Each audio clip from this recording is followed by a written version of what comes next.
Good morning everyone.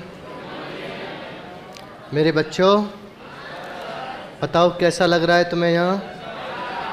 अच्छा, तुम्हें वो हर सुख मिलेगा जो तुम इसके हकदार हो। कह दो थैंक यू सर जी। अच्छा चलो ठीक, चलो बढ़िया है। अब आपने मुझे थैंक यू कह दिया ना, तो देखो मैं बहुत खुश हो गया हूँ। अब इस खुशी का इजहार मुझे करना है। कह दो कर दो। तो चलो मुझे बताओ कि मैंने तुम्हारी खुशी कहाँ छोड़ी थी जिससे उसे आगे बढ़ाऊँ मैं।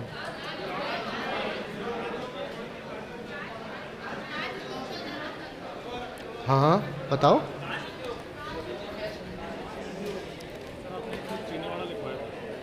क्या? हम्म हम्म सही कर लो ना उसको। नहीं ये ये 1937 वाले यहाँ पर आए हुए। कौन सा वाला ये बता रहा होगा? ये मेवाड़ वाला। कौन सा दूसरा वाला? ये सही कर लो उसको यहाँ से, ठीक है ना?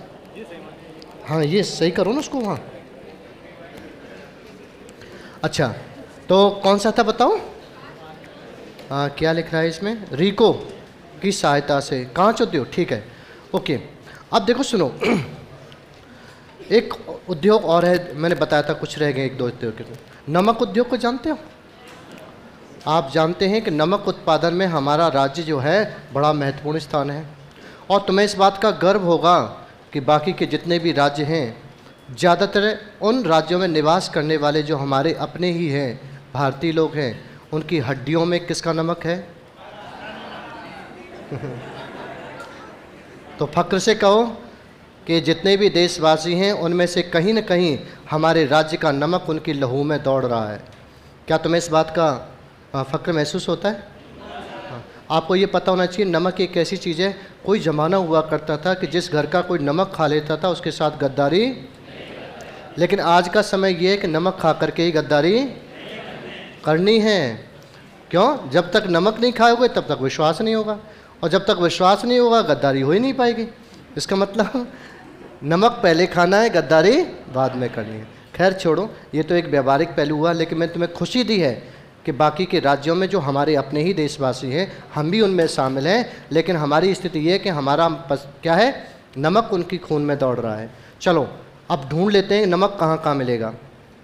कह दो ढूंढो। पहले तो सामान्य बात समझो, हमारा राज्य है ना बच्चों, नमक के उत्पादन में पूरे देश में कौन सा स्थान रखता है? तीसरा। तो दो पहले कौन से हो गए? एक हो गया गुजरात, दूसरा हो गया कौन सा? तमिलनाडु। हालांकि इनकी हमसे ज़्यादा नमक उत्पादन करने की क्षमता किस वजह से? समुद्री सीमा। हमारी समुद्री सीमा नहीं है।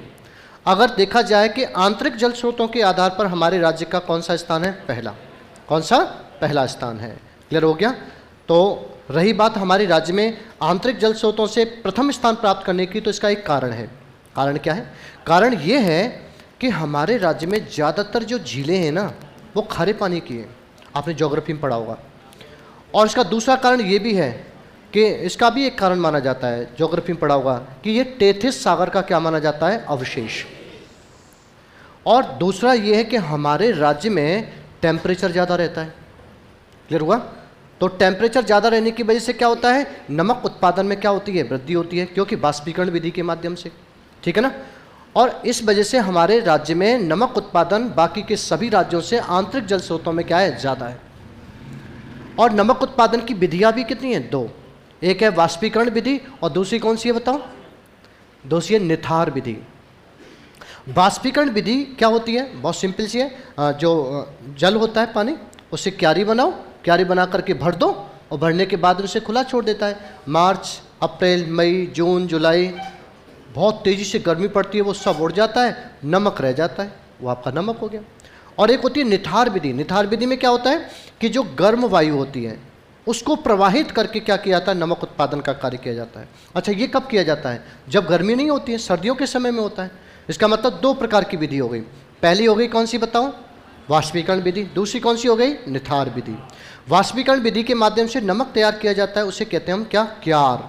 ध्यान रखना, पूछा गया है, क्यार। और निथार विधि से नमक प्राप्त होता है, उसे किस नाम से जाना जाता है? रेस्ता। तो क्यार और रेस्ता का संबंध क्लियर हो गया कि नहीं हो गया? चलो यहाँ तक लिखो, फिर आगे बताते हैं। नमक उद्योग, हेडिंग डालो, नमक उद्योग। बोल के लिखा दूं? ठीक है।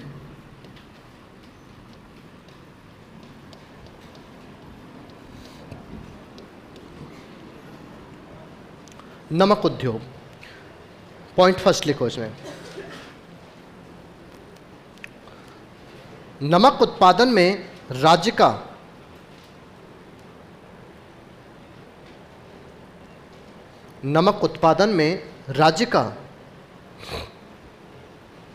देश में स्थान,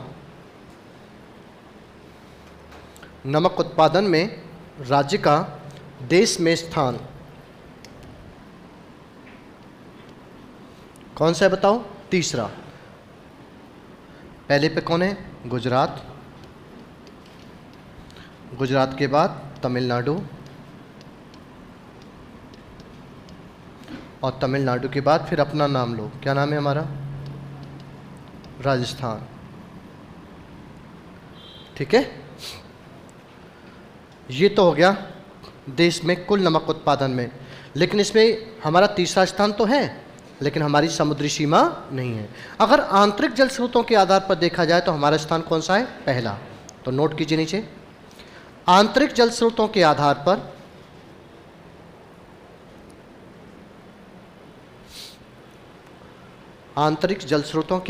पर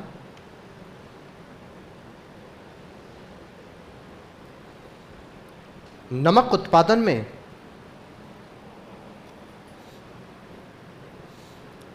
उत्पादन में देश में राज्य का स्थान,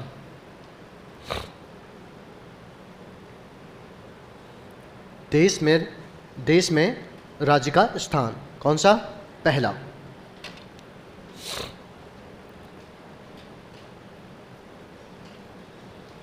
लिख लिया?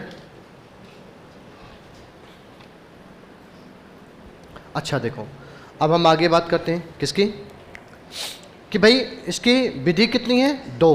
तो 2 विधि लिखो। देखो आ जाओ, नमक उत्पादन करने की कितनी विधि है? नमक उत्पादन विधि जो मैंने समझाया है उसी को आप समझ लेंगे और नोट भी कर लेंगे। एक है आपकी वाष्पीकरण विधि, वाष्पीकरण विधि, और दूसरी है आपकी निथार विधि।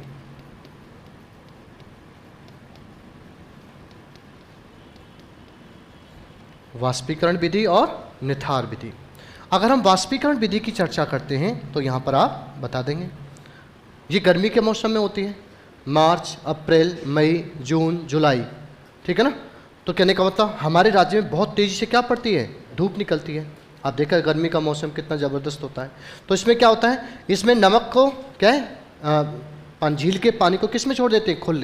खुला क्यारी बना करके पानी उड़ जाता है, क्या रह जाता है बताओ? नमक। तो इससे बनने वाला नमक जो होता है उसे क्या कहते हैं बताओ? क्यार। क्या कहा जाता है? क्यार।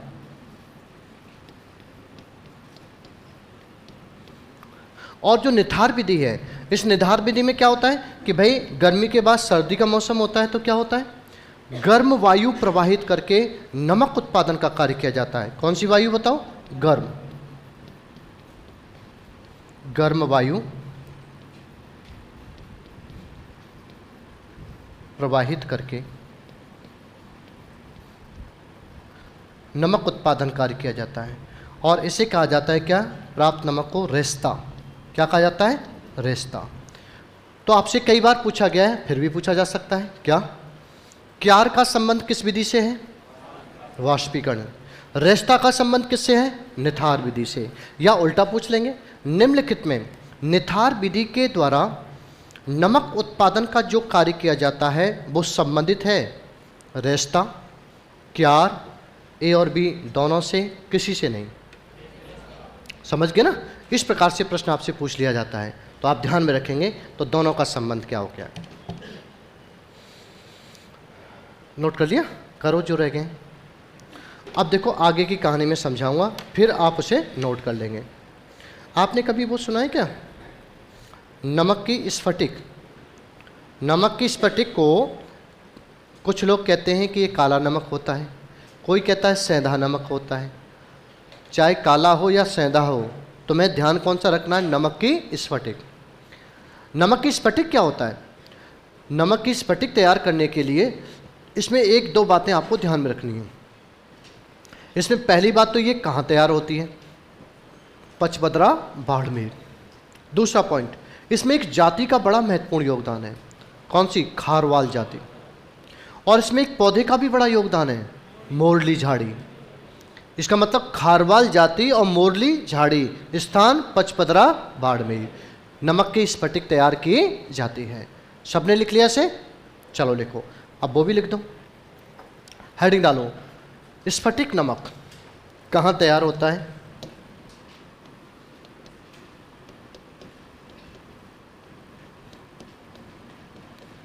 स्फटिक नमक तो बता देंगे, पचपदरा, बाड़मेर।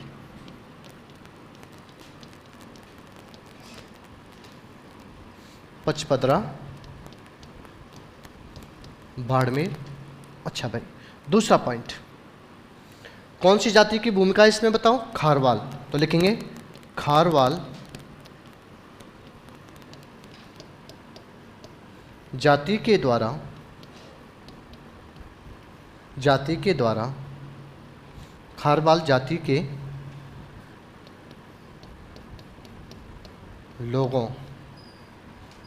के द्वारा मोरली झाड़ी पौधे की सहायता से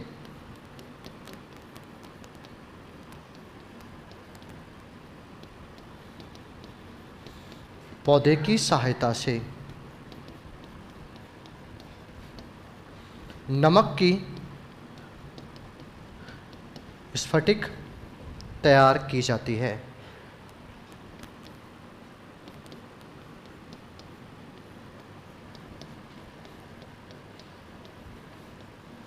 नमक की स्फटिक तैयार की जाती है। अब इसमें दो तीन बातें अंडरलाइन करेंगे जो आपको याद रखनी है। पहली, जाति। दूसरा कौन सा? ये पौधा क्या नाम है इसका? मोरली झाड़ी। और कहाँ पर बताओ? पचपदरा, बाड़मेर। तो ये क्या है बताओ? काला नमक है ना? तुम्हारी नज़र में क्या है, काला नमक या मतलब एक नाम और बताओ? सेंधा नमक है ना। व्रत रहते हैं तो व्रत में इसी नमक का प्रयोग किया जाता है ना। कहते हैं व्रत जब रहते हैं तो मैंने सुना है कि उसमें नमक का प्रयोग नहीं करते। उसमें नमक में से कौन सा नमक आता है? सेंधा नमक या काला नमक जैसे आप बोलते हैं। आप ही से सीखा है, पिछली क्लासों में मैंने पढ़ा है ना। ऐसे काहे को देख रहे हो? ए मास्टर हो। अरे मैं तुम्हें व्रत रहने के लिए नहीं कह रहा हूँ भाई, मैं तो तुम्हें नमक की स्फटिक समझा रहा हूँ, आप ही की भाषा में, आप ही की जुबानी। बोलो किसकी जुबानी? अच्छा देखो, नोट कर लिया सब लोगों ने? सुनो, अब क्या है कि इसकी इकाइयों पर विशेष ध्यान देना है। इकाई में से कुछ, एक इकाई तो मैं आपको पहले ही बता चुका हूँ। बोलो कौन सी? सांभर साल्ट लिमिटेड, पढ़ा है ना? लिखो, इकाइयों में सरकारी नमक उत्पादन से जुड़ी हुई इकाई,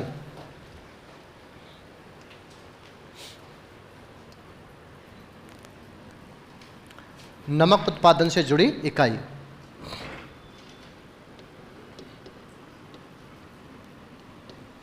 इकाइयों में सबसे पहले किसको लिखो? सरकारी, और फिर निजी बता देंगे। खासतौर से सरकारी ही महत्वपूर्ण है, बाकी तो सब मामला ही खत्म है। नाम लिख करके छोड़ देंगे बढ़िया सा।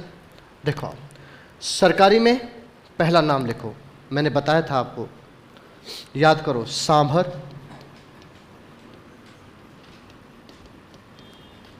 Salt limited. Sambar salt limited. अच्छा बताओ, सांभर साल्ट लिमिटेड 1964 कहाँ पर बताओ? जयपुर। क्लियर हुआ? बताओ किस झील से नमक का उत्पादन? सांभर झील से। तो लिख दो, सांभर झील से नमक उत्पादन कार्य।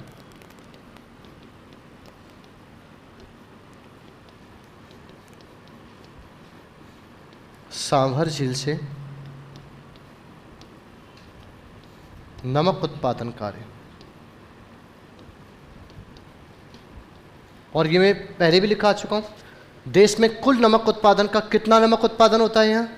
8.7%। तो बता देंगे देश के कुल नमक उत्पादन का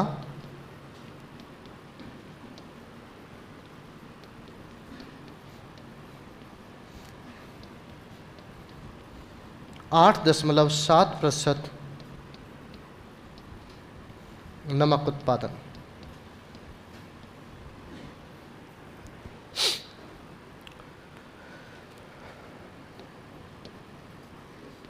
दूसरी इकाई है, नाम क्या है? Rajasthan state chemical works.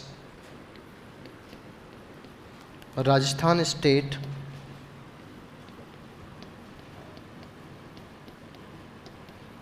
Chemical works, ठीक है ना।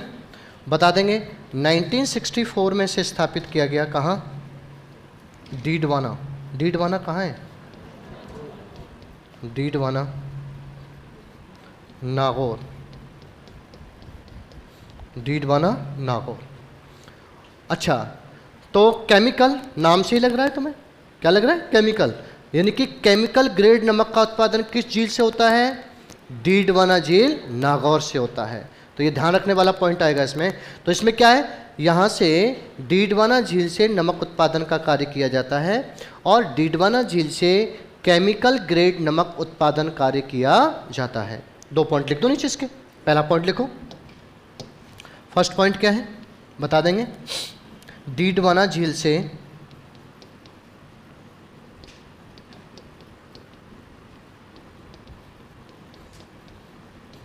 नमक उत्पादन कार्य, नमक उत्पादन कार्य, ठीक है। दूसरा, अगला पॉइंट क्या है? कौन से ग्रेड का नमक उत्पादन होता है? केमिकल। अब उसकी खोज करने नहीं जाना है, तुम तो बस याद रख लो केमिकल ग्रेड होता है। तो पता चले कैसा केमिकल, क्या होता है ग्रेड। तो लिखो, बताएंगे झील से केमिकल ग्रेड नमक, केमिकल ग्रेड नमक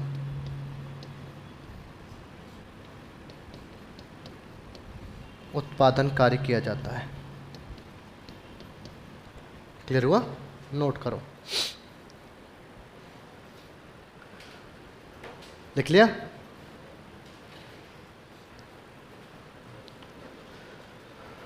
मेरा भैया उसमें अफसोस में डूब गया। अच्छा, तुमको नोट्स मिला है ना, वो कॉपी भाई जैसी नोट्स कोचिंग का, उसे पढ़ो। और जो मैं पढ़ा रहा हूँ उसमें जब प्रिंटिंग में कुछ गड़बड़ी हो जाए ना तो उसे क्या कर लो, समझ गए कि नहीं समझ गए? ऐसा क्यों होता है बताओ? क्योंकि जब प्रिंटिंग में गड़बड़ी हो जाती है ना, 37, 35 जो दिखा हुआ, एक भैया दिखा रहे थे, मेरा भैया पढ़ भी नहीं पा रहा उसे, मैं मानसिकता को पढ़ रहा हूँ उसकी को, वो इतने अफसोस में डूब गया है, हाय राम अब क्या हो। मास्टर को पूरी रात इंतज़ार किया कि सुबह बताऊंगा, इन्होंने तो मामला ही क्या कर दिया, ख़त्म कर दिया। तो उसे बेटा सही कर लेना, ठीक है, बढ़िया से। देखो गलती हो जाती है किस में? प्रिंटिंग में हो जाती है, वैसे मत समझना। संस्था के जितने भी स्रोत हैं वो ऑथेंटिक हैं। अच्छा बताओ क्यों? क्योंकि जो मैटर इसमें दिया जा रहा है वो मैटर उत्कर्ष का अपना नहीं है। उन्होंने जितने भी ऑथेंटिक स्रोत हैं उनका उपयोग करके टीचर्स की पूरी, किसका बताओ, अनुभव का पूरा सार किस में दिया हुआ है? बुकलेट में दिया हुआ है। लेकिन आप जानते हैं इतना बड़ा संस्थान है और बड़ी मात्रा में क्या होती है, रिक्वायरमेंट होती है। तो जब बल्क में इसकी प्रिंटिंग होती है तो जायज़ सी बात है कि उस प्रिंटिंग में थोड़ी बहुत क्या हो जाती है, मिस्टेक। कभी कभी ऐसा होता है कि उसे जब हम रिवाइज कर देते हैं उसको, मतलब प्रूफ रीडिंग कर देते हैं, तो प्रूफ रीडिंग के बाद भी कहीं कहीं 1-2% क्या हो जाती है, उसमें मिस्टेक रह जाती है।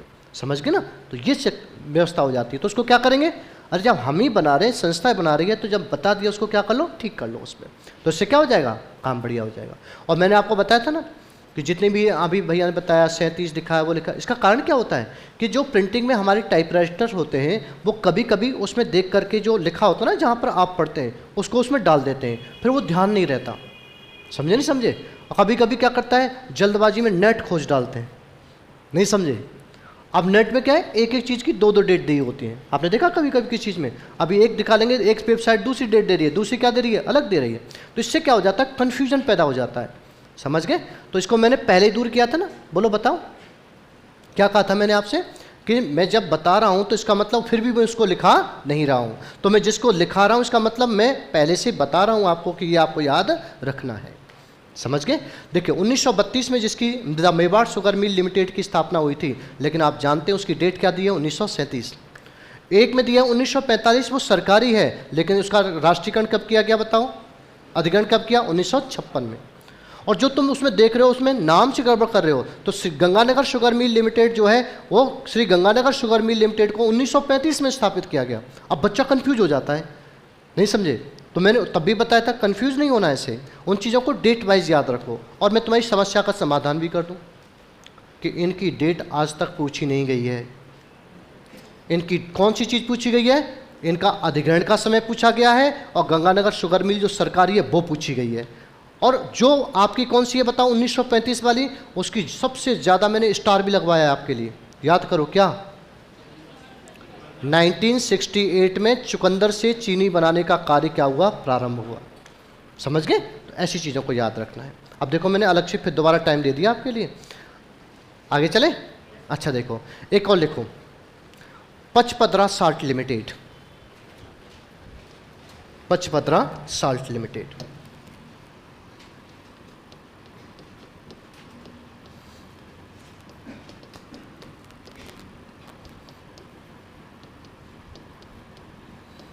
नाइनटीन 1960, बताओ कहां पर है, पचपदरा बाड़मेर। काम क्या होगा बताओ, पचपदरा झील से नमक उत्पादन कार्य, लिख दो।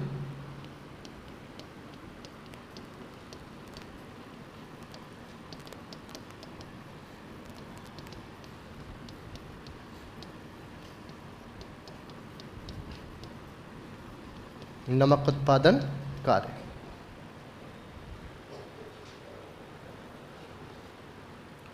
नेक्स्ट, अब यहां पर एक पॉइंट आता है कि एक ऐसी झील है जहां से नमक उत्पादन किया जाता है, इसमें आयोडीन की मात्रा सबसे ज़्यादा पाई जाती है। और ये प्रश्न बहुत बार पूछा गया है कि आयोडीन की मात्रा किस नमक में सबसे ज़्यादा पाई जाती है, पचपदरा बाड़मेर।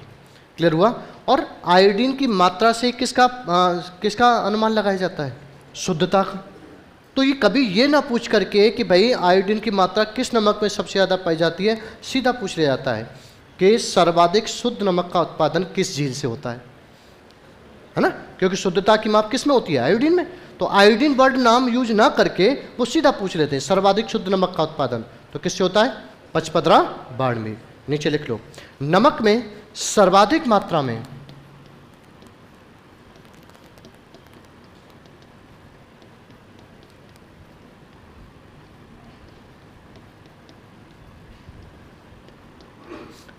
सर्वाधिक मात्रा में आयोडीन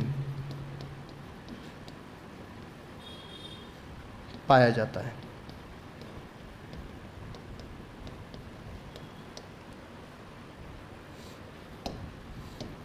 एक और लिख दीजिए छोटा सा, मॉडल साल्ट फार्म।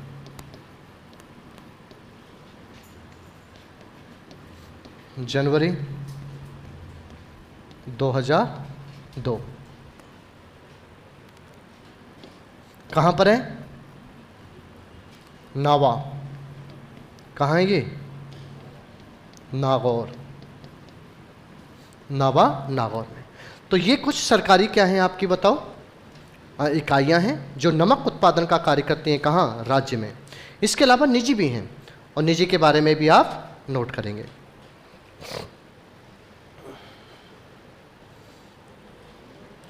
निजी में नाम लोगे तो कौन सा, पहले लिख लो फिर बताता हूँ मैं आपके लिए।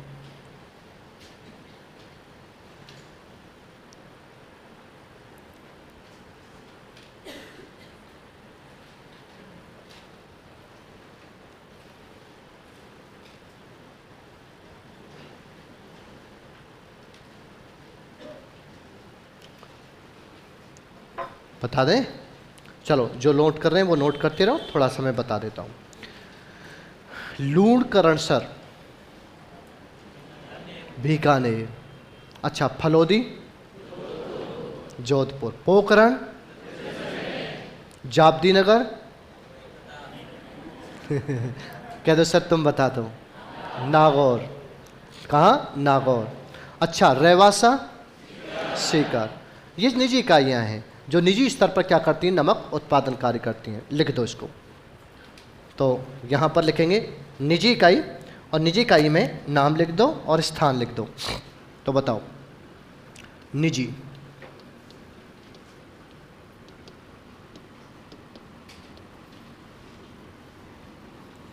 पहला,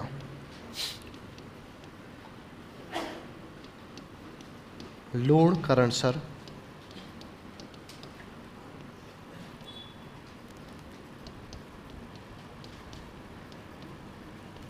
बीकानेर।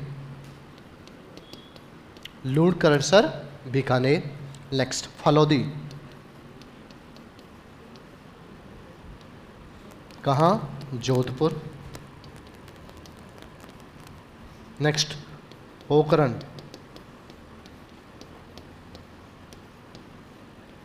पोखरण जैसलमेर।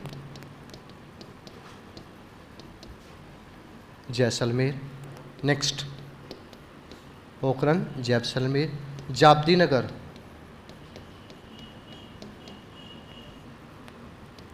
नागौर। नागौर। नेक्स्ट,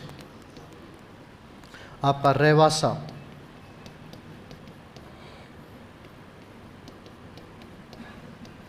सीकर।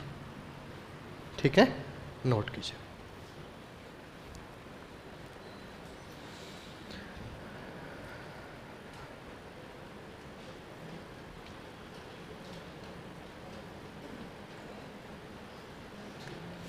अच्छा भाई, एक उद्योग छोटा सा और कर लो। कह दो सर, करा दो। एक है आपका उर्वरक उद्योग। छोटा सा है, बड़ा आराम से समझ जाएंगे आप। उर्वरक उत्पादन में अगर आप देखा, ये आधारभूत उद्योग है। अगर हमारे राज्य में सर्वाधिक उर्वरक उत्पादन के बारे में या उसकी इकाइयों के बारे में देखा जाए तो कौन सा जिला है? उदयपुर। उर्वरक ग्रेड में देखा जाए तो एक है फॉस्फेट उर्वरक और एक है कैल्शियम कार्बाइड। फॉस्फेट उर्वरक की अगर बात करते हैं तो 4 जिले हैं। कौन कौन से? एक है आपका उदयपुर, कोटा, गंगानगर और खेतड़ी। खेतड़ी किस में आ गया? झुंझुनू। और कैल्शियम कार्बाइड में कितने? 2 जिले। पहला कौन सा? उदयपुर। दूसरा कौन सा? धौलपुर। अगर हम इकाइयों की बात करें तो महत्वपूर्ण इकाई कोटा में, जिनका नाम आपको याद रखना है, कौन कौन सा? श्री राम फर्टिलाइजर, चंबल फर्टिलाइजर और कौन सी? जीवन फर्टिलाइजर। एक इकाई है आपकी पायराइट्स एवं फॉस्फेट लिमिटेड। कहाँ? नीम का थाना।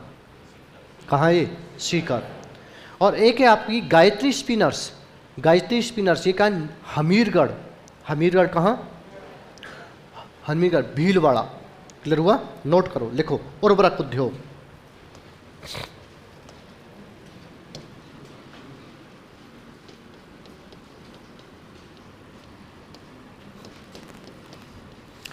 उर्वरक उद्योग में जितना बताया बढ़िया से नोट करते जाओ। पॉइंट फर्स्ट, ये कैसा है? आधारभूत उद्योग है, रसायन आधारित। आधारभूत उद्योग कृषि के लिए ये महत्वपूर्ण है। और भारतीय अर्थव्यवस्था कैसी है? कृषि आधारित अर्थव्यवस्था है।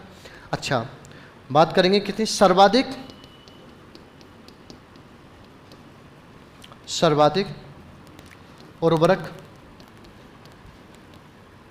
इकाई राज्य में कहाँ पर पाई जाती है? बताओ। उदयपुर। उदयपुर इस मामले में सबसे आगे है।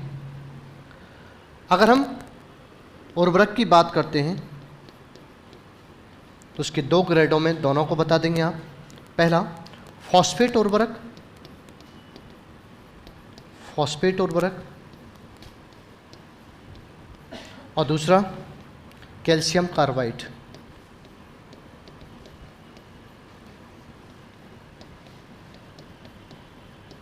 Calcium carbide. फॉस्फेट उर्वरक में 4 जिले। पहला उदयपुर, कोटा, गंगानगर, गंगानगर, खेतड़ी और कैल्शियम कार्बाइड उदयपुर, उदयपुर और कहाँ जाएगा, धौलपुर, उदयपुर और धौलपुर। प्रमुख इकाई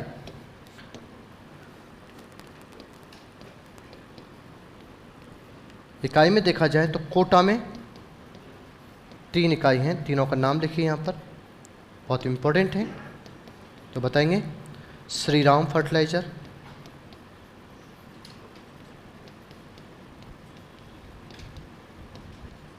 श्री राम फर्टिलाइजर, दूसरा जीवन फर्टिलाइजर, जीवन फर्टिलाइजर, तीसरा आपका चंबल फर्टिलाइजर,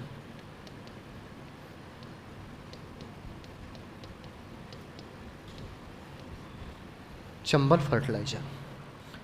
इसके अलावा आप यहाँ पर बताएंगे, एक है आपका पाइराइट्स, पाइराइट्स एवं फॉस्फेट लिमिटेड, फॉस्फेट लिमिटेड। कहाँ पर है ये, नीम का थाना,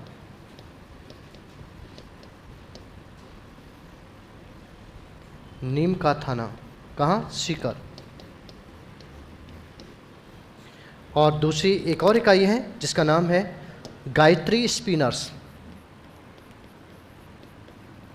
गायत्री स्पिनर्स, गायत्री स्पिनर्स, कहाँ, हमीरगढ़,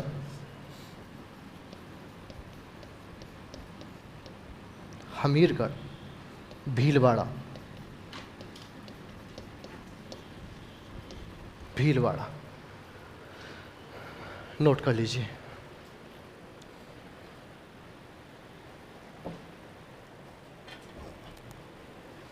हमीरगढ़, भीलवाड़ा।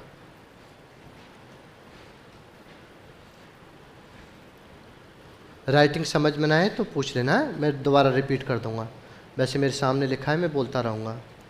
पाइराइट्स एवं फॉस्फेट लिमिटेड, नीम का थाना, सीकर, और गायत्री स्पिनर्स, हमीरगढ़, भीलवाड़ा। बाकी ऊपर तो आपकी समझ में आ रहा होगा।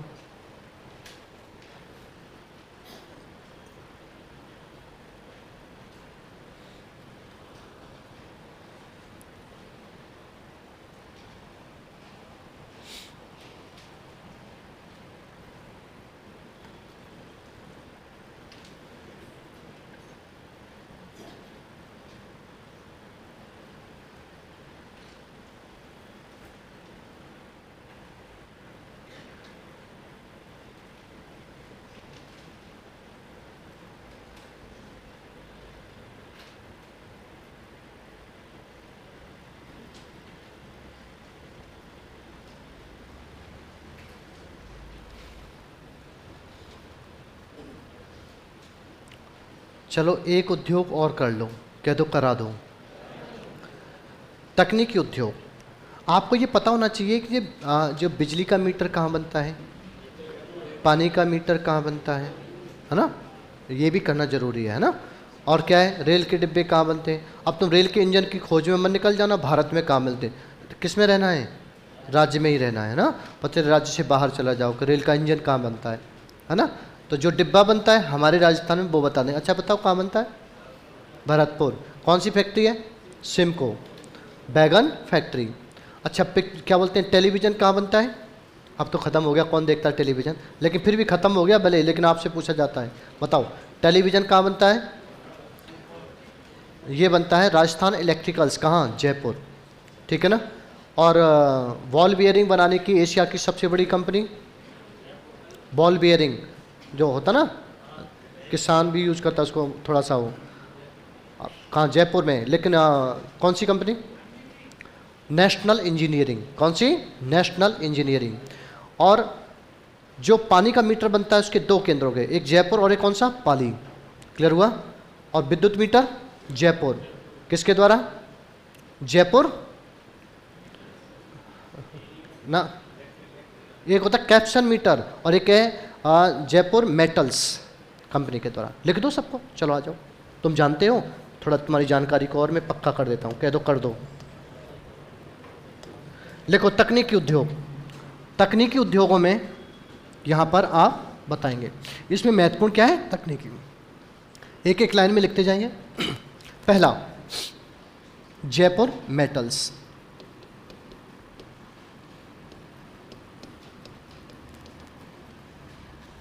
कहाँ? जयपुर। बताओ इसमें किसका? हाँ, विद्युत मीटर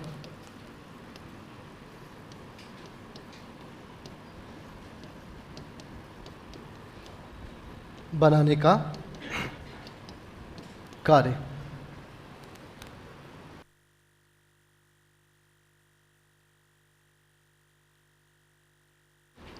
नेक्स्ट, एक है आपका कैप्सन मीटर।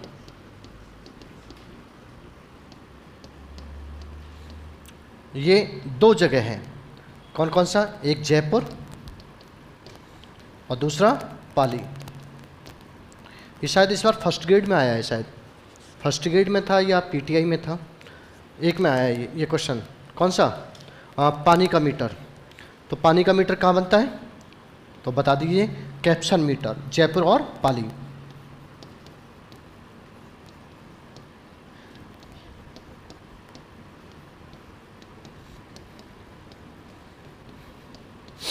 पानी का मीटर बनाने का कार्य।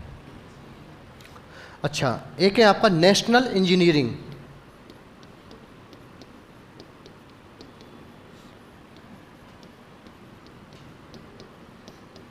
नेशनल इंजीनियरिंग कहाँ? जयपुर। यहाँ पर क्या है? वॉल वेयरिंग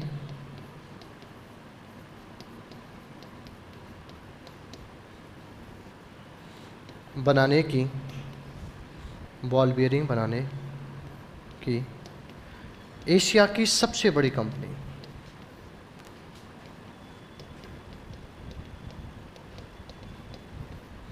एशिया की सबसे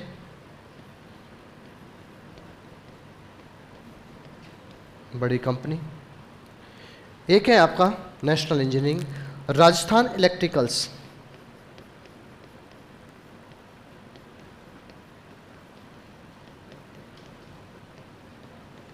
राजस्थान इलेक्ट्रिकल्स कहाँ? जयपुर।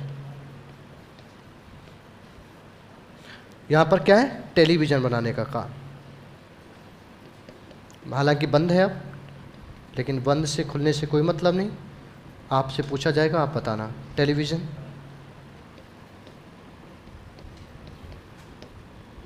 बनाने का कार्य। इसे लिखो, फिर आगे बताता हूँ।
लिख लो तब बता देना मुझे, है नहीं? सबको लिखने दो एकदम।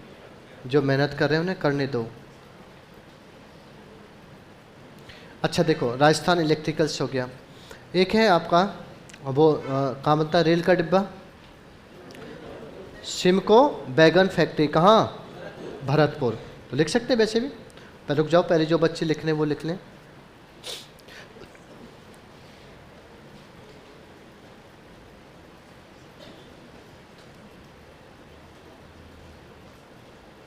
आगे बता दे बच्चों, अब तो चलो लिखो, सिमको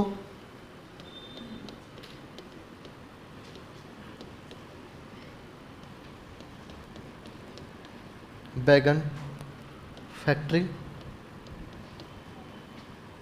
कहाँ, भरतपुर।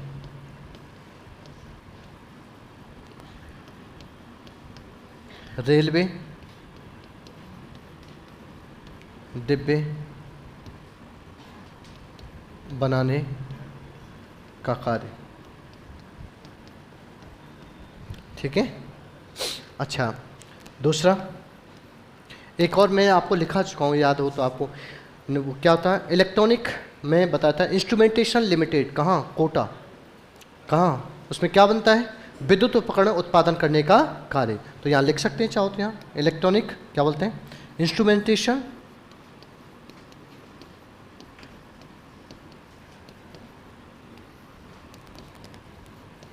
लिमिटेड, ठीक है ना, कहाँ, कोटा, और यहाँ बता देंगे विद्युत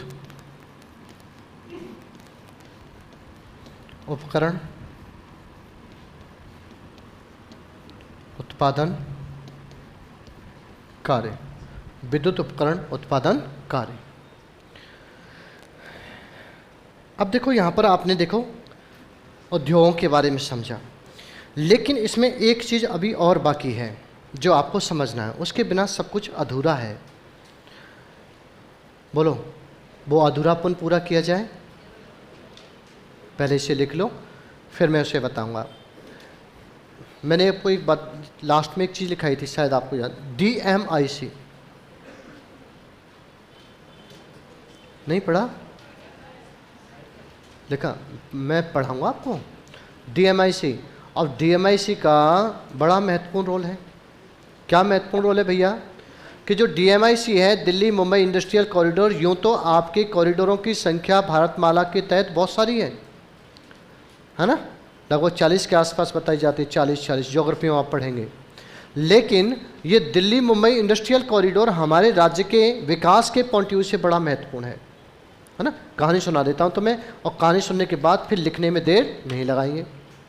देखो सुनो, दिल्ली मुंबई इंडस्ट्रियल कॉरिडोर जो है, इसे 2006 में शुरू किया गया, और ये भारत के साथ किसकी परियोजना है, जापान की।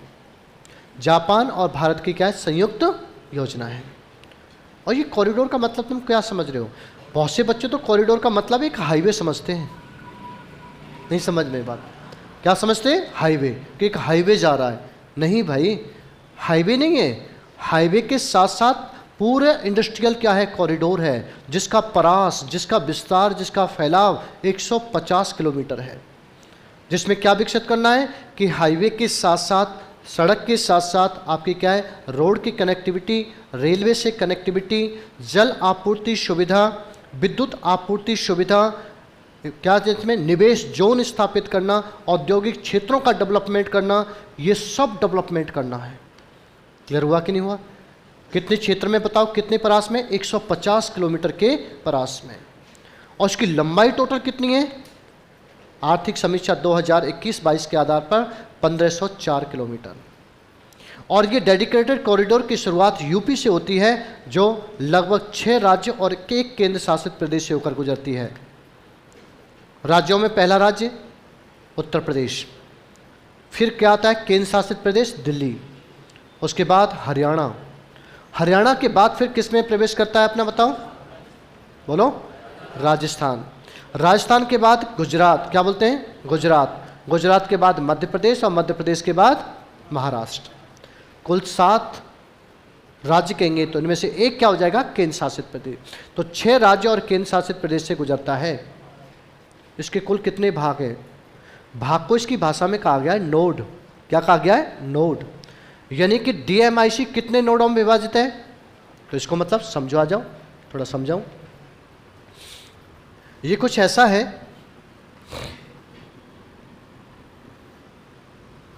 कि एक डेडिकेटेड कॉरिडोर है। इसका मतलब, आपका मतलब ये एक हाईवे नहीं है। इसकी टोटल जो दूरी है ये बीच की, कितना एरिया कवर करके चल रहा है ये? 150 किलोमीटर। और ये 150 किलोमीटर क्या है जो मैंने अभी बताया? यहाँ पर औद्योगिक क्षेत्र, इंडस्ट्रियल एरिया, इन्वेस्टमेंट जोन, निवेश क्षेत्र, इंडस्ट्रियल पार्क और इंडस्ट्रियल एरिया, ठीक है, औद्योगिक क्षेत्र, इन सब का क्या करना है? डेवलप करना है। मैं औद्योगिक क्षेत्र पढ़ा चुका हूँ आपको, जिसमें इंडस्ट्रियल पार्क और क्या सेज क्षेत्र, समझ रहे हो? ये सारी क्षेत्र, निवेश जोन, सब कुछ यहाँ पर। इसकी कितनी दूरी तक, इसके कितने फैलाव में बताओ? 150 किलोमीटर के क्षेत्र में। इसी को कहा जाता है क्या? डेडिकेटेड। डेडिकेटेड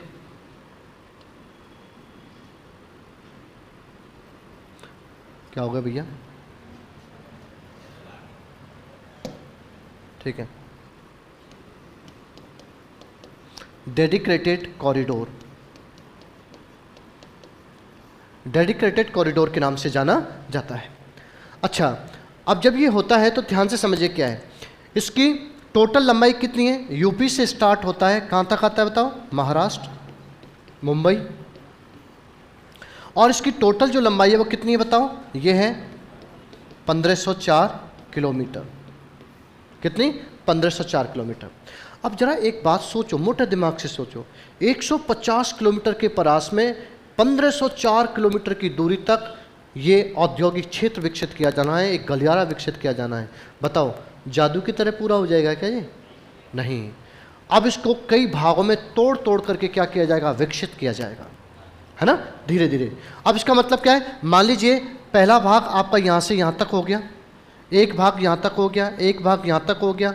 इसका मतलब इसको कई पार्ट में क्या करेंगे आप? डेवलप करेंगे। तो इनका जो भाग है उस भाग को नाम क्या दिया गया बताओ? नोड। क्या नाम दिया गया? नोड। नोड किसे कहते हैं? भाग को, ध्यान रखना, भाग। और ये नोड कितने भागों में विभक्त किया गया है इसे बताओ? 22। कितने भागों में बताओ? 22 भागों में। तो 22 नोड में विभक्त है ये गलियारा। कितने राज्यों से? 6 राज्य। केंद्र शासित प्रदेश दिल्ली, एक दिल्ली हो गया।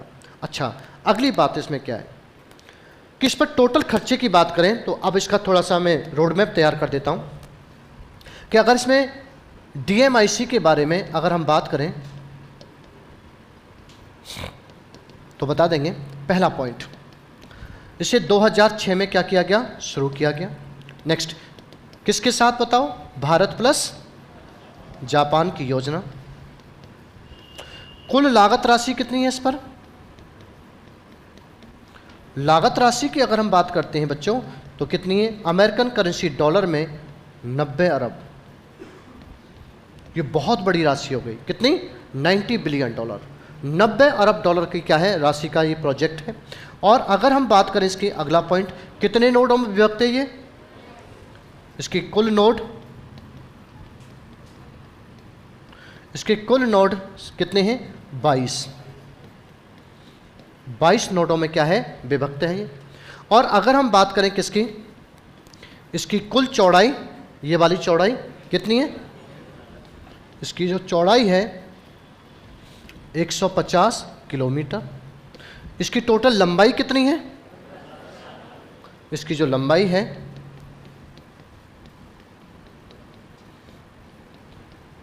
1504 किलोमीटर। कितनी? 1504 किलोमीटर। अच्छा, ये 1504 किलोमीटर की लंबाई का क्या है? पूरा डेडिकेटेड कॉरिडोर है। और इसके अंतर्गत कितने राज्यों से गुजरता है ये? 6 राज्य और केंद्र शासित प्रदेश। तो यहाँ पर कितना? 6 राज्य प्लस एक कौन सा हो जाएगा? दिल्ली, केंद्र शासित प्रदेश। केंद्र शासित प्रदेश से होकर गुजरता है। क्लियर होगा? पहले नोट करो, पहले हेडिंग डालो DMIC और उसका पूरा नाम लिखो DMIC का। इस DMIC को क्या कहते हैं? दिल्ली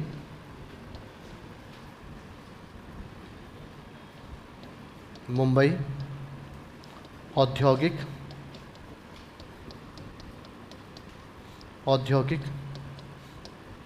गलियारा, DMIC, Delhi Mumbai industrial corridor, Delhi Mumbai औद्योगिक गलियारा, DMIC।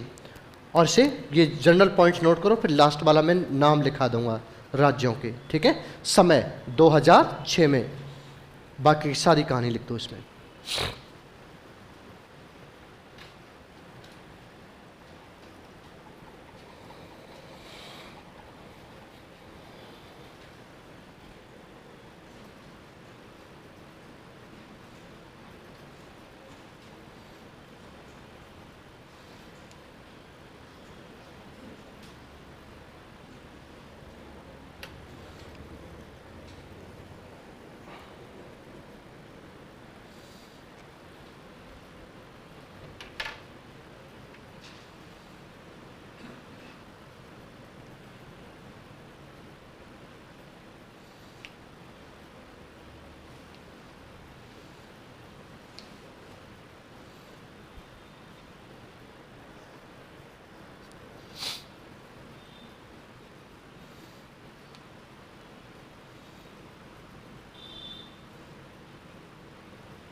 लास्ट वाला पॉइंट मैं लिखाऊंगा, ठीक है? सबसे लास्ट में जो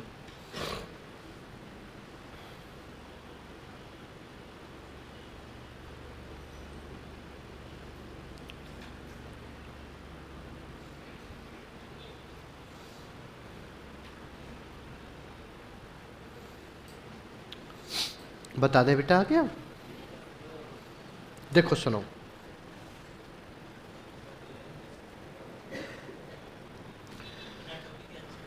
हैं बिना टोपी के? वैसे मैं इस टोपी को बहुत जल्दी हटा दूंगा। अब मेरे बाल आ गए, इनकी कटिंग वटिंग करवाऊंगा ठीक से। कह दो ठीक है। अब क्या मैं बताऊं ना, इनके साथ भी अत्याचार हुआ था। क्यों? कि बहुत दिन हो गए थे, छोटे छोटे थे, 2-4 ही तो हैं। मैंने सोचा कि एक बार इनको हटाओ, इन्हें बुरा लग गया। हाँ। जब इन्हें बुरा लग गया तो इन्होंने कहा अच्छा हमारा मैत्री नहीं है तो फिर क्या पता, ये अब निकल ही नहीं रहे थे। मैंने बड़े प्यार से इनसे कहा ए बावलो आ जाओ, अब दोबारा ऐसी गलती नहीं करूँगा। तो फिर ये मान गए, थोड़ा थोड़ा बाहर निकलना शुरू किया है, ठीक है ना? अब मैं इनकी इज्जत करता हूँ, जब तक कि ये जिंदा रहेंगे मेरे साथ रहेंगे, ठीक है? कह दो तुम बढ़िया कर रहे हो, कह दो ठीक है। अच्छा चलो देखो, अब हम बात करते हैं किसकी। ये पूरा लिखो, 6 राज्य कौन से, नीचे नाम लिखो इसके, लिखिए। यह गलियारा 6 राज्य एवं यह गलियारा 6 राज्य एवं दिल्ली केंद्र शासित प्रदेश से होकर गुजरता है।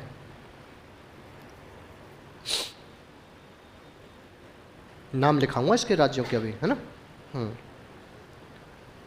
कौन सी स्कूल कहाँ पढ़ती है? ग्रेजुएशन होगी तुम्हारी? हाँ अच्छा, कुछ खाती पीती नहीं हो? हैं बावली, ठीक से दूध पूध पिया करो, है ना? छोटी सी बच्ची लग रही है ना। मम्मी से आज कहना 1 गिलास दूध मेरे लिए तैयार रखा करो, सोते समय बढ़िया पिया करो, गर्म दूध हल्का सा, ठीक है। हाँ लिखो बच्चे ना, अब तो ये तो एक बच्चा था, कई बच्चों में देखा, वो बच्चा उनका उद्देश्य यहाँ नौकरी लगना नहीं है, उनको किसी ने मोटिवेट कर दिया, ये अच्छी बात है। कोई उनकी सिस्टर हो सकती है, कोई ब्रदर हो सकता है, माता पिता में से कोई भी हो सकता है, तो उन्होंने क्या है इंसिस्ट किया बढ़िया से, वो बच्चा 12th पास करके इधर एडमिशन ले लिया, उधर प्राइवेट पढ़ रहा है वो बच्चा। अब क्या है कि नहीं पता चलता है, सामने ऐसे बच्चा बैठे तो पता चल जाता है ना, उम्र भी दिखती है, ठीक है। तो वो बच्चा, मैंने पूछा कितने पढ़ रहा है, सर मैं 12th पास करके आया हूँ, अब मैं BSc कर रहा हूँ। BSc कर रहा है, कौन सी, फर्स्ट ईयर। मैंने बाबले यहाँ क्यों चलाया है तेरे, क्यों अपने ऊपर अत्याचार कर रहा है, जाके थोड़ा खेल कूद, थोड़ा बड़ा हो जा, है ना। लेकिन ये गलत नहीं है कि अच्छा है, कमिटेड भी है, लेकिन इसका फ़ायदा उठाना चाहिए, क्योंकि इसके 2 नुकसान भी हैं। जिस बच्चे को आपने मोटिवेट करके यहाँ पर बच्चा आया है, उसे खुला मत छोड़ो, यहाँ की हवा बहुत खतरनाक है। बात समझ में आई कि नहीं आई? हाँ, वो वहाँ से मोटिवेट होकर के तो आया है, लेकिन जैसे उसे यहाँ खुला छोड़ दिया, वो खूंखार बन जाता है। क्या बन जाता है? खूंखार। उसके दिमाग में एक बात पहले से बैठती है, मेरे पास तो टाइम बहुत है, मैं तो पहले ही आ गया हूँ। अब इसके दिमाग में ये बैठ गया, तो उसने उससे पॉजिटिव नहीं लिया, उसके दिमाग में ये बात घर कर गई कि मेरे पास तो टाइम बहुत है। अब वो उत्पाद मचाता है पागलों की तरह, नहीं समझ में ये बात। एक बैच में, दूसरे बैच में, इधर उधर मोटिवेट किया था कुछ के लिए, वो मोटिवेट हो गया किसी और के लिए। इसलिए माता पिता को, आप लोगों में से भी हो सकते हैं, आपकी भी मोटिवेट करेंगे जब आपका सिलेक्शन हो जाएगा। आप अपनी सिस्टर भी हो सकती है, आपका ब्रदर भी हो सकता है, आपका कजन भी हो सकता है। तो याद रखना जो मैं बता रहा हूँ, उसे मोटिवेट करके यहाँ भेजो तो पूरी सुरक्षा के साथ भेजो, उस पर पूरी नज़र रखो कि वो इधर चौंच तो नहीं मार रहा है। नहीं समझ में ये बात? ये बहुत ज़रूरी है। क्यों? क्योंकि नियंत्रण केवल गलत चीज़ों को रोकने के लिए नहीं होता, बल्कि उस चीज़ में सुधार के लिए भी होता है। क्लियर हुआ? जैसे मान लीजिए हम अपनी सिस्टर्स वगैरह है, कोई भी है, हम उससे कहते हैं लेट आती हैं, तो उसका मतलब हम ये नहीं कि हम उनके कैरेक्टर पर शक कर रहे हैं, एक सुरक्षात्मक भाव भी होता है। भाई सुरक्षात्मक भाव क्या है? इसे नेगेटिव नहीं लेना चाहिए।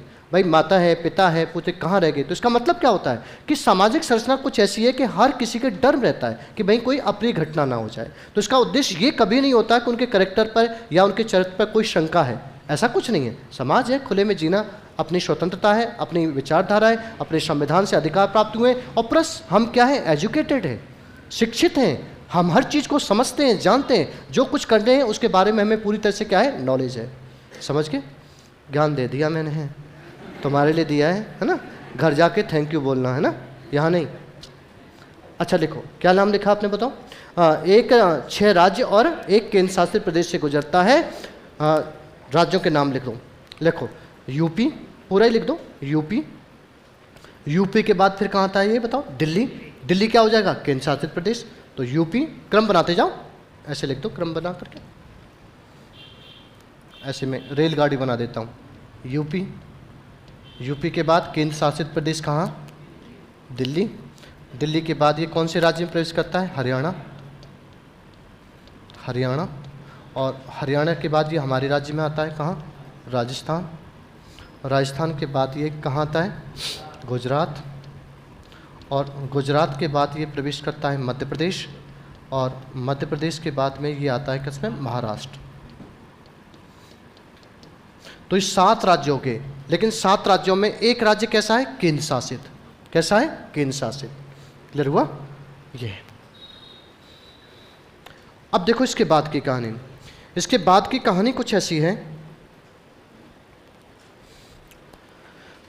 अब इसकी स्टडी हम अपने राज्य के अनुसार करेंगे। DMIC एंड राजस्थान, हेडिंग डालो। अब ये तो कहानी इसकी स्टेट वाली, सेंट्रल वाली हो गई। हमारे राजस्थान का इससे क्या फ़ायदा है, क्या है इसमें, ये मोस्ट इंपॉर्टेंट है इसके अंतर्गत। तो अब लिखो, हेडिंग डालो इसी के अंदर, DMIC एवं राजस्थान।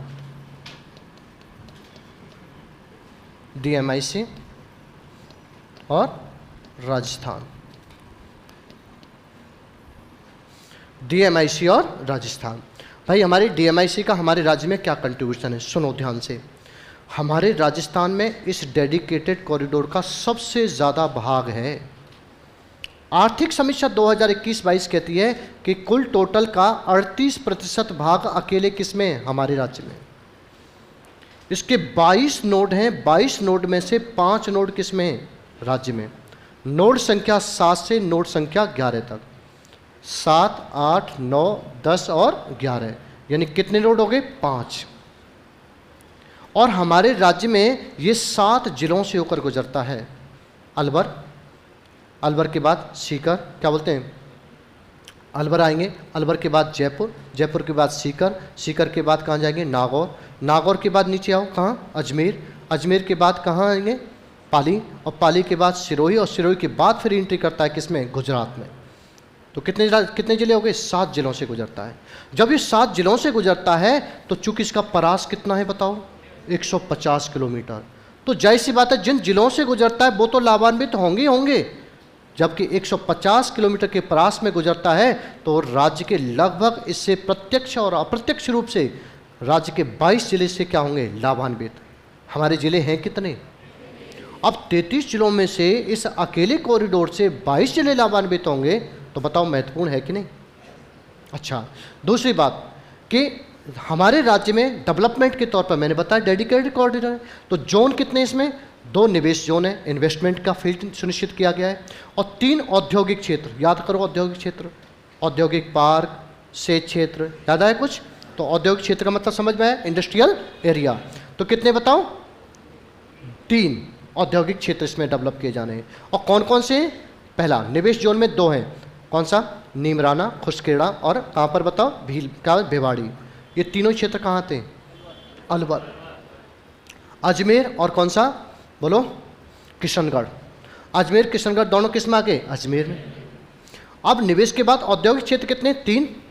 पहला कौन सा है? जयपुर और दौसा। दूसरा कौन सा है? भीलवाड़ा, राजसमंद, और तीसरा है जोधपुर, पाली, मारवाड़। नोट कर दो सारे पॉइंट, लिखो, लिखिए। पहला पॉइंट, गलियारे का सर्वाधिक भाग राज्य में, सर्वाधिक भाग किसमें है? राज्य में पाया जाता है। कितने परसेंट? आर्थिक समीक्षा के आधार पर 38% भाग है। दूसरी बात, डीएमआईसी के अंतर्गत जो आपका भाग कितना है? 38%। और कितने राज्यों से और कितने भाग इसमें हैं? तो बता दो कि कुल लाभान्वित जिले,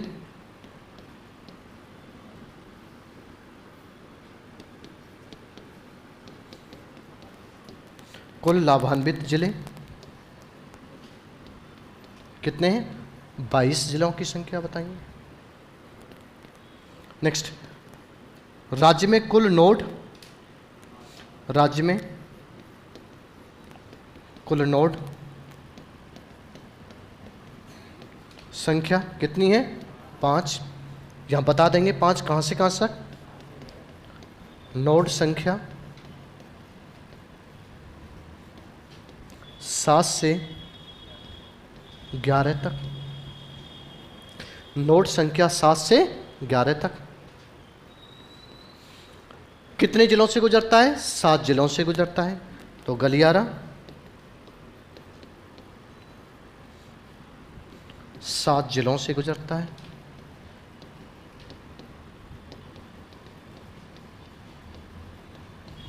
गलियारा 7 जिलों से गुजरता है, और 7 जिलों का नाम लिख दो नीचे।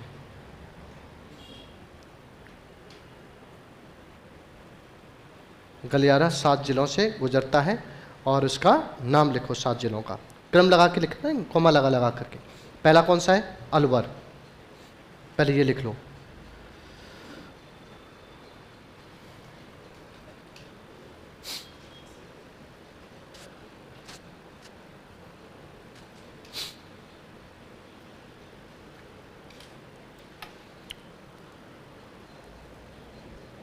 लिखो, लिखा है? लिखो अलवर, अलवर के बाद जयपुर, जयपुर के बाद सीकर, अलवर, अलवर के बाद जयपुर, जयपुर के बाद सीकर, सीकर के बाद नागौर,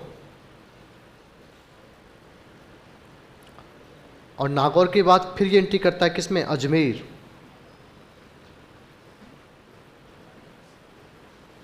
अजमेर से पाली,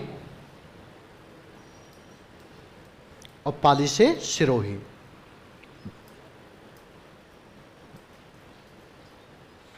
क्लियर हुआ, पाली से सिरोही। अब बात करते हैं, ये तो इसके राज्यों की बात यहाँ पर हो गई जिले की। अब इस गलियारे के अंतर्गत राज्य में कितने, 2 निवेश जोन और 3 औद्योगिक क्षेत्र विकसित किए जाने का प्रावधान। तो बताएंगे DMIC।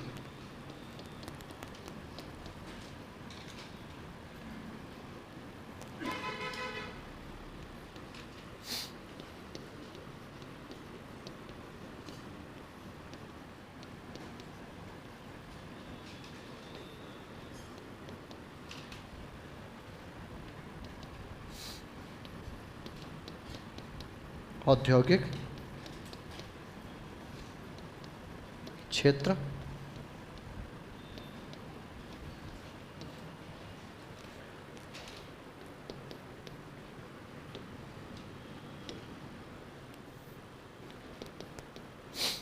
बताइए, नीमराना,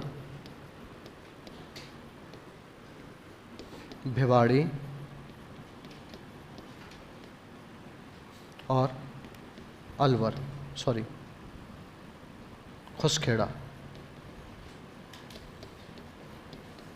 तीनों ही कहाँ पर हैं, अलवर में। अच्छा, दूसरा अजमेर, अजमेर और किशनगढ़, अजमेर किशनगढ़, ये 3 हैं। तीनों के नाम लिखो। पहला यहाँ पर है जयपुर,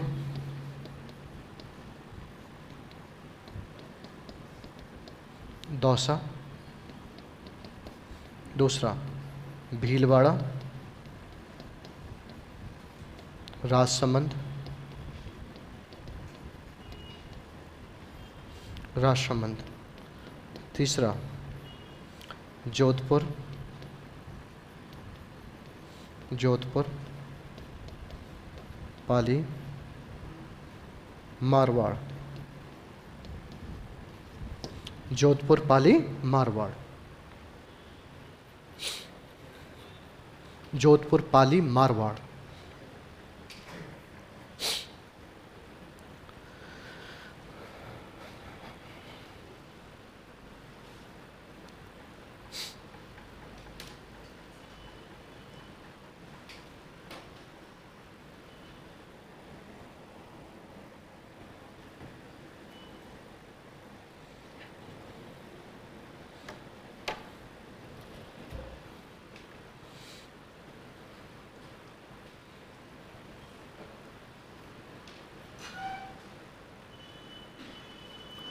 नोट कर लिया सब लोगों ने?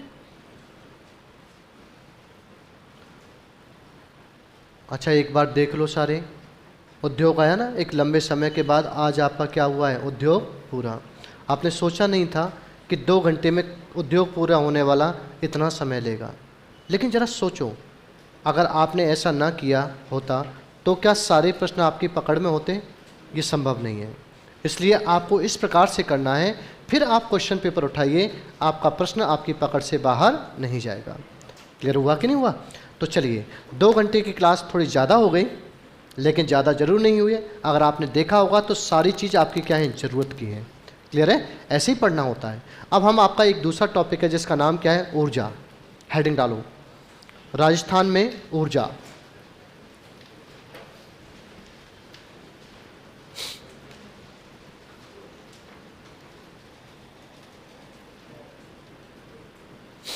राजस्थान में ऊर्जा।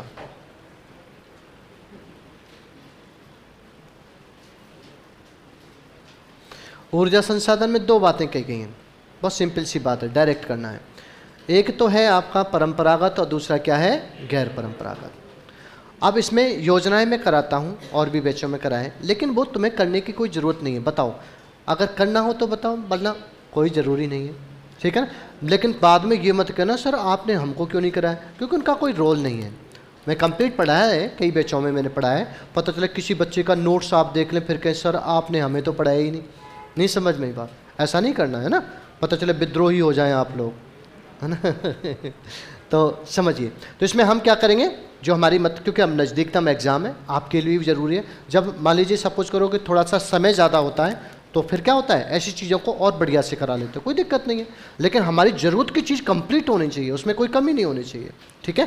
तो चलो, ऊर्जा में हम 2-3 बातों को तो ज़रूर पढ़ेंगे, इसमें संगठन को भी पढ़ेंगे, नीति को भी पढ़ेंगे, और फिर हमारे परंपरागत और गैर परंपरागत ऊर्जा स्रोत क्या है उन पर हम डिटेल में क्या करेंगे, चर्चा करेंगे। क्लियर है, शुरू करें, आ जाओ। तो बताओ अब हम इसे कैसे पढ़ेंगे, आ जाओ पढ़ो। हमारा तरीका वही रहेगा कि भाई जब कोई टॉपिक है तो उसे क्या पढ़ना है, राजस्थान ऊर्जा संसाधन,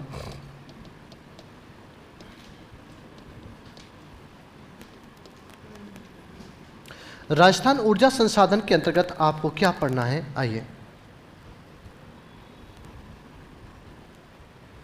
सबसे पहले तो आपको यहां पढ़ना है ऊर्जा संसाधनों की हमारी स्थिति क्या है, और ये सबसे महत्वपूर्ण होता है क्योंकि ये क्या है प्रश्न, इसमें करंट चीज़ को अपडेट करता हूँ मैं। आर्थिक समीक्षा की सारी जानकारी मैं पहले ही दे देता हूँ, बाकी के जितने भी टॉपिक जहाँ जहाँ जुड़ता है वहाँ पर मैं अपडेट करा के चलता हूँ, आपको नहीं, सारे बच्चों में किया है। और यही चीज़ सबसे महत्वपूर्ण होती है कि बच्चा, मेरी क्लास का एक महत्वपूर्ण क्या होता है, इकोनॉमिक्स एक ऐसा सब्जेक्ट होता है जिसमें परिवर्तन बहुत ज़्यादा होता है। पता चला अभी हम पढ़ा रहे हैं और कुछ ही समय बाद में कोई चीज़ परिवर्तित हो गई, हमें वो तुरंत क्या करनी होती है, अपडेट करनी होती है। इसलिए हमारी कोचिंग, हमारी क्लास का सबसे बड़ा महत्व क्या होता है कि हमारी करंट क्या होती रहे, अपडेट होती रहे। क्लियर हुआ कि नहीं हुआ। तो अपडेट के लिए आपको मैंने कहीं छोड़ा नहीं है, वहाँ भी और यहाँ भी नहीं होगा। जहाँ भी चीज़ होगी मेरे टॉपिक में वो सब अपडेट होते हुए चलेगी आगे। शुरू कर दें, स्थिति तो यहाँ पर है। दूसरा इसमें क्या पढ़ना है आपको, यहाँ पर पढ़ना है आपको राजस्थान में ऊर्जा संसाधन विकास के लिए संगठन प्रावधान क्या है, ये थोड़ा इंपॉर्टेंट है, इसे हम पढ़ेंगे। और इसके बाद हम पढ़ेंगे किसको, ऊर्जा नीति, और ख़ास तौर से ऊर्जा नीति में 2 चीज़ों को पढ़ेंगे हम। कौन सी बताओ, एक सौर ऊर्जा और एक पवन ऊर्जा। क्लियर है, सौर ऊर्जा नीति, पवन ऊर्जा नीति लेटेस्ट कौन सी है, ओके, उसके बारे में। और फिर हम पढ़ेंगे ऊर्जा स्रोत। क्या पढ़ेंगे बताओ, ऊर्जा स्रोत। और ऊर्जा स्रोतों को हम 2 भागों में बांटेंगे, क्यों, क्योंकि आपके सिलेबस में दिया हुआ है। एक कौन सा, परंपरागत, और एक हो जाएगा कौन सा, गैर परंपरागत।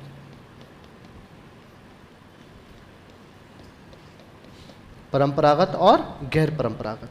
अगर आपसे कहा जाए कि परंपरागत ऊर्जा स्रोतों में क्या क्या है, तो आप जानते हैं, इसमें देखिए, इसमें हमें पढ़ना है परमाणु ऊर्जा।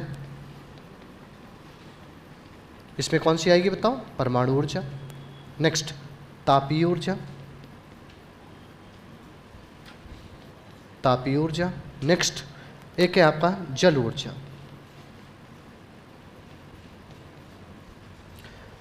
ठीक है, 2019 में जल ऊर्जा को भारत सरकार के द्वारा रिन्यूएबल एनर्जी के अंतर्गत क्या कर लिया गया है, शामिल। लेकिन हम इसे किसके अंतर्गत पढ़ते हैं, परंपरागत में। अच्छा, गैर परंपरागत, जो कभी ना खत्म होने वाला स्रोत, ये क्या है, खत्म होने वाला स्रोत। लेकिन ये कभी ना खत्म होने वाला स्रोत, जब तक प्रकृति रहेगी तब तक इस प्रकार की ऊर्जा हमें मिलती रहेगी, बशर्ते कि इसे प्राप्त करने की तकनीकी हमारे पास होनी चाहिए। तो आइए, इसमें गैर परंपरागत ऊर्जा स्रोतों की अगर हम बात करते हैं तो इसमें सबसे पहले नाम आएगा किसका,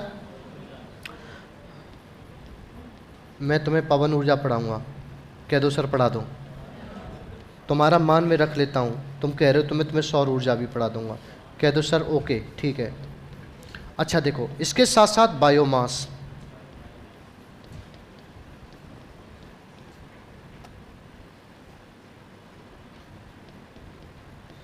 बायोमास ऊर्जा। और क्या आती है इसमें, इसमें आती है भूतापीय ऊर्जा,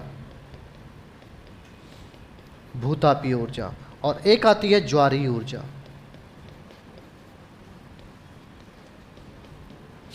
अब आप जानते हैं कि हमारे राज्य में भूतापीय ऊर्जा का कोई स्कोप नहीं है, क्योंकि हमारे यहाँ पर कन्वर्जेंट या डाइवर्जेंट प्लेट जैसे ऐसा कोई कंसेप्ट नहीं है, ना ही कोई ज्वालामुखी प्रभावित ऐसा कोई क्षेत्र है। तो जाहिर सी बात है भूतापीय ऊर्जा का हमारे राज्य में कोई स्कोप नहीं है। ज्वारीय ऊर्जा की बात करें तो हमारा समुद्री किनारा नहीं है भाई, हमारी समुद्री सीमा भी नहीं है, तो जाहिर सी बात है फिर ज्वारीय ऊर्जा का भी हमारे यहाँ पर कोई स्कोप नहीं है। तो ये गैर परंपरागत में दो तो सिरे से खारिज हो गई। बात करते हैं किसकी, पवन ऊर्जा, सौर ऊर्जा, बायोमास। बायोमास की अगर बात करें तो हमारे राज्य में इसका कोई खास डेवलपमेंट नहीं है, मात्र 120.45 मेगावाट का उत्पादन, जिसमें से भी 28 मेगावाट क्या है, बंद पड़ा है। अगर देखा जाए तो मात्र अभी उत्पादन 92.45 मेगावाट का हो रहा है, जबकि प्रस्तावित कितना है 66.7 मेगावाट का, जिसमें 6 प्रस्तावित इकाइयाँ अभी क्या है, प्रस्ताव में है। तो कहने का मतलब इसमें भी कुछ खास नहीं है, लेकिन पढ़ेंगे जितना छोटा सा है उसको भी बताएंगे। बाकी मुख्य रूप से आपका कौन सा हो गया, पवन ऊर्जा और कौन सी, सौर ऊर्जा। और इसमें सबसे मोस्ट जो हो गया वो कौन सी है बताओ, सौर ऊर्जा। सेकंड ग्रेड में क्या बोलते हैं, फर्स्ट ग्रेड में है ना जीके वाले में, कि राज्य में वह कौन सी कंपनी है जिसके द्वारा सर्वाधिक क्षमता का सौर ऊर्जा संयंत्र के लिए समझौता किया गया है, कौन सी। एक उसमें ऑप्शन था सुजुलोन, रिलायंस, और एक था Adani, IL&FS, Adani 10,000 megawatt. Clear हुआ कि नहीं हुआ? चलो इसे नोट करो, फिर आगे पढ़ते हैं इसको बढ़िया से।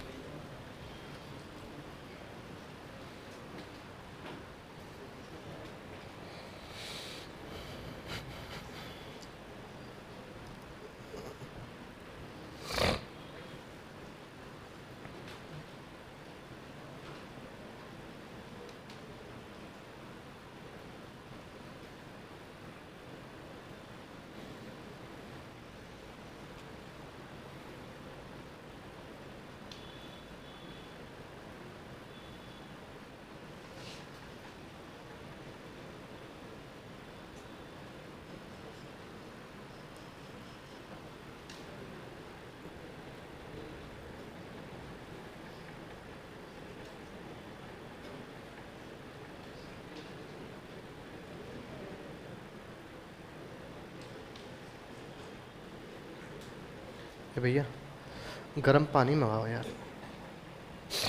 तबीयत गड़बड़ कर रही है।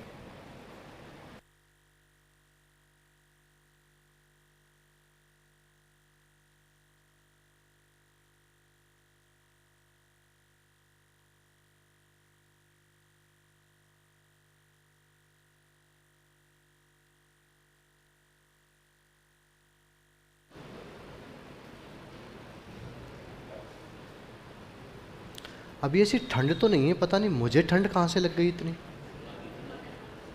पता नहीं। वैसे ठंड में ठंड नहीं लगती है ना, गर्मी में ठंड जल्दी लगती है और वो बहुत डेंजरस होती है।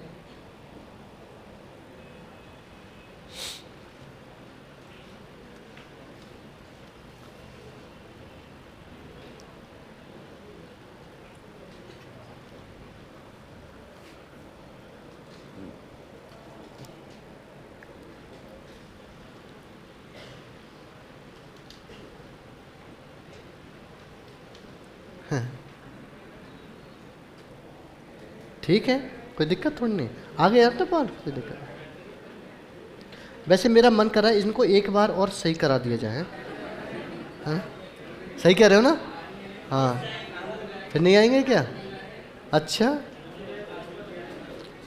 वैसे नहीं भी आएंगे तो कोई अजूबा नहीं है, आजकल तो छोटे छोटे बच्चों के ही अपने आप उड़ते जा रहे हैं, है ना। वैसे तो मेरे तो उम्र का खिलाफ, भाई इतनी उम्र होने पर बाल तो जाएंगे ही जाएंगे ना, जाना नहीं है। उम्र ज़्यादा नहीं, ये बावलो तुम्हें क्या पता है, तुम कितना अज्यूम करते हो मेरी उम्र को, बोलो फिर मैं बताऊंगा तुम्हें, सस्पेंस दूंगा एकदम बढ़िया वाला। कितना? 17 साल? तो मैं नहीं लगता तुम मजाक कर रहे हो मेरे साथ। अरे कुछ बाजी में उम्र बताते तब तुम्हें बताते। अरे मेरी उम्र पूछने में कोई दिक्कत नहीं है, कहते हैं लड़कियों की उम्र नहीं पूछनी चाहिए, ऐसा मैं नहीं कहता, ऐसे लोग बताते हैं। लेकिन क्या दिक्कत है, उम्र में क्या दिक्कत आती है? देखो उम्र को छुपाना भी नहीं चाहिए, कह दो सर मत छुपाओ। मैं 50 प्लस हो गया हूँ। अच्छा, तुम्हें गर्व नहीं होता मुझ पर? हैं? तुम मुझे युवा समझते हो और मैं 50 प्लस हो गया हूँ। ऐसे काहे को शांत हो गई? मेरी उम्र है भैया। आपको नहीं होता ये। तुम सदमे में नहीं आना है, ये तुम्हारे गुरु की है, 10-20 साल तक अभी पढ़ाऊंगा, ठीक है ना? ऐसे ही चौंच मारता रहूँगा बढ़िया तरीके से, क्योंकि मुझे बच्चों में बड़ा मजा आता है, बाहर की ज़िंदगी कुछ नहीं होता। लिख लिया आपने? हाँ, सदमे में मत रहना, ये मेरी उम्र थी, ठीक है? अच्छा चलो लिखो, स्थिति, स्थिति के बारे में लिखो।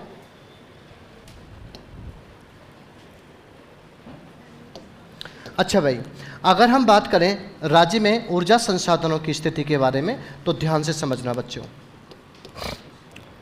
देखो, स्थिति कुछ ऐसी है कि यहाँ पर आपको आर्थिक समीक्षा 2021-22 के आंकड़े चाहिए। आंकड़े क्या है? पूरी संभावना ये होती है, डायरेक्ट प्रश्न किससे आ जाता है? आर्थिक समीक्षा से। इसलिए इस टॉपिक से जुड़ा हुआ जितना भी करंट पॉइंट्स है वो आपके पास होना चाहिए। पहली बात तो ये है कि हमारे राज्य की जो स्थिति है ऊर्जा के मामले में, राज्य की स्थापना के समय मात्र कितना था? 13.27 मेगावाट। लेकिन पूरे राज्य के लिए मात्र कितनी ऊर्जा थी बताओ?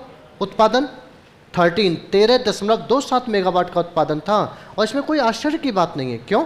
क्योंकि भाई जो हमारा देश था वो किसके अधीन था? अंग्रेजों के अधीन। तो जाहिर सी बात है उन्होंने यहाँ उत्पादन तो करना नहीं था। क्यों? उत्पादन कहाँ कर रहे थे वो? ब्रिटेन में। यहाँ तो क्या था? बाजार। तो बाजार में तो बेचना है ना, बाजार में उत्पादन करना नहीं है। ऐसी स्थिति में हमारे यहाँ पर उन्हें ज़्यादा ऊर्जा की जरूरत ही नहीं थी। तो चलो, लेकिन बाद में हमने कितना प्रयास किया वो समझिए। आज आर्थिक समीक्षा 2021-22 के आधार पर दिसंबर 2021 का डाटा कहता है हमारे राज्य में कुल ऊर्जा उत्पादन 23,321.40 मेगावाट, जो अपने आप में बेहतर है। लेकिन इससे संतुष्टि नहीं हो सकती। कारण इसलिए है क्योंकि हमारी जो ऊर्जा उत्पादन हो रहा है उसकी तुलना में ऊर्जा की मांग हमारे राज्य में क्या है? ज़्यादा है। इसलिए उत्पादन भले ही इतना है लेकिन मांग अभी भी इससे क्या है? ज़्यादा है। और प्रति वर्ष हमारी मांग निरंतर बढ़ती जा रही है। क्यों? उद्योग बढ़ते जा रहे हैं, जनसंख्या बढ़ती जा रही है। तो भैया जब जनसंख्या बढ़ेगी, उद्योग बढ़ेंगे, तो ऊर्जा की खपत भी बढ़ेगी। तो जाहिर सी बात है अभी भी हमारे राज्य में ऊर्जा की स्थिति निरंतर क्या है? प्रगतिशील चली हुई है। इसमें से अगर सौर ऊर्जा की बात करें तो सौर ऊर्जा के मामले में 9,228.70 मेगावाट का उत्पादन है। आर्थिक समीक्षा 2021-22 के अनुसार अगर इस आंकड़े को देखा जाए तो हमारा स्थान पहले अपने देश में कौन सा था? दूसरा। आज कर्नाटक से छोड़ करके पीछे अब हमारा स्थान कौन सा हो गया? पहला हो गया है। तो ऊर्जा में सौर ऊर्जा उत्पादन की संभावना और उत्पादन दोनों के मामले में हमारे राज्य का स्थान कौन सा हो गया? पहला। अगर हम पवन ऊर्जा की बात करें तो पवन ऊर्जा का कुल टोटल उत्पादन आर्थिक समीक्षा के आधार पर 4,338 मेगावाट है। और उत्पादन के आधार पर देखा जाए तो हमारे राज्य का वर्तमान में कौन सा स्थान है? चौथा। पहला स्थान किसका है? तमिलनाडु का। अगर हम विद्युतीकरण की बात करते हैं तो आर्थिक समीक्षा के आधार पर राज्य के 43,201 आबाद गांव को पूरी तरह से विद्युतीकृत किया जा चुका है।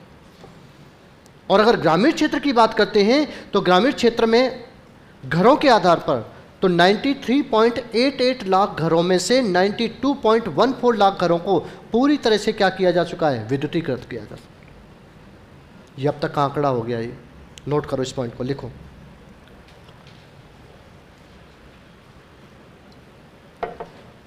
राज्य स्थापना के समय पॉइंट लिखते जाओ नीचे, स्थिति के नीचे पॉइंट बना के लिखो। राज्य की स्थापना के समय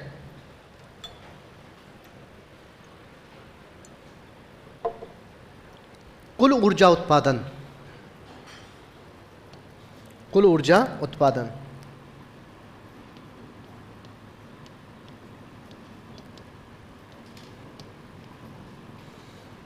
13.27 मेगावाट।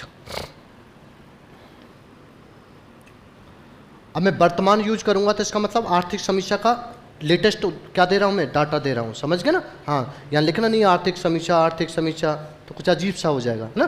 तो वर्तमान का मतलब अभी का डाटा। तो लिखिए वर्तमान में राज्य में कुल ऊर्जा उत्पादन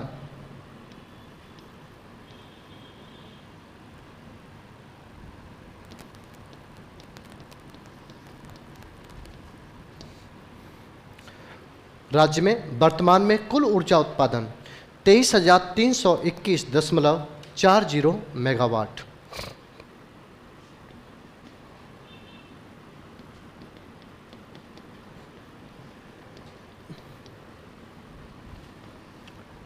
नेक्स्ट नीचे अगला पॉइंट देखेंगे, जिसमें से सौर ऊर्जा उत्पादन कितना है। तो सौर ऊर्जा उत्पादन 9,228.70 मेगावाट सौर ऊर्जा उत्पादन।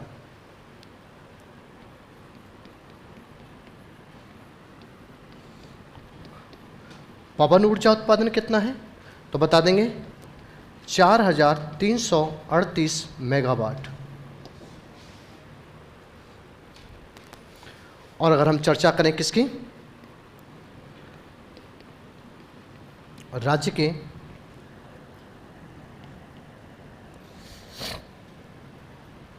चार हजार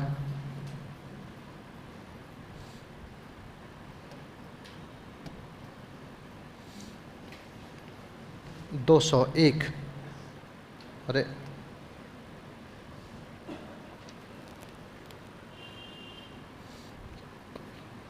ये एक बात देखना, इसका 40,201 गांव हैं शायद, है ना। आबाद गांव लिखना। आबाद का मतलब समझते हैं, मैं इसमें अंतर जानते कि नहीं जानते। आबाद गांव 43,201 ऐसे करना है, 40 नहीं 43 करना, अभी 43,201 आबाद गांव का पूर्णतः विद्युतीकरण किया जा चुका है। 43,201 आबाद गांव का पूर्णतः विद्युतीकरण किया जा चुका है। अगर हम बात करें घरों की, तो राज्य के 93.88 लाख घरों में से 92.14 लाख घरों का विद्युतीकरण किया जा चुका है।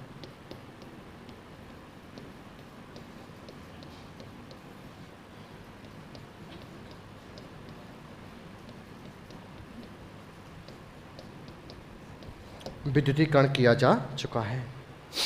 ठीक है बच्चों, आज इतना ही पढ़ लो, नेक्स्ट क्लास में से आगे की चीज़ों को समझाएंगे। ओके।